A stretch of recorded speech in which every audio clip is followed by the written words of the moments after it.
para o nosso povo de Bela Vista, dia que o Hospital São Vicente de Paula organiza o primeiro bailão beneficente.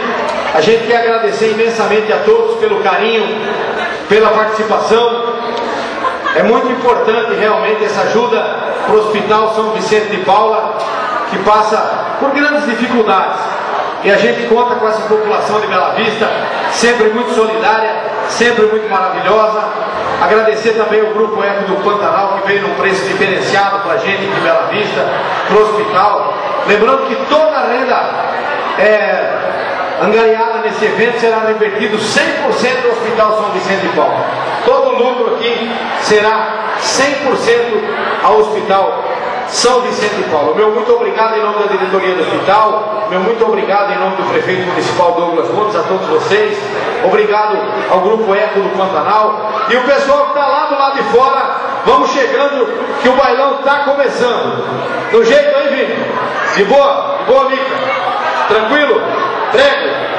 Lucas? Luizinho? Alfredo? Toninho? Com vocês, Grupo Eco do Pantanal!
Bom dia,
será revertida ao Hospital São Vicente. Isso nos deixa mais tranquilo e mais confiante. E com certeza cada um de vocês aqui é responsável por isso. Cada um de vocês estão colaborando com o Hospital São Vicente. Muito obrigado, Douglas, pelo convite, fazendo diferente, trazendo aí a gente, além de um grande administrador, também um grande amigo do Eco Pantanal. Estamos felizes de estar aqui.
Grande sucesso para vocês, Sansão. Obrigado pela presença, obrigado pelo apoio. Obrigado pelo apoio de todos vocês nesse super evento do Hospital São Vicente de Paulo. A gente tinha certeza que esse evento ia dar essa organização de público, mas eu acho que ele superou o que a gente esperava, viu, Toninho? Isso é muito bacana, e a gente vê a população participando desse ato solidário e a confiança que tem pelo seu trabalho hoje feito aqui em Bela Vista, tanto como administrador, mas como também locutor, como promotor, e agora chegando com mais essa causa, a qual uma causa nobre, e a gente fica muito sensibilizado com esse seu ato aqui. Obrigado a vocês todos. O hospital é mais importante que tudo isso e vocês são muito mais importantes que todos nós juntos. Muito obrigado, o baile continua e vai!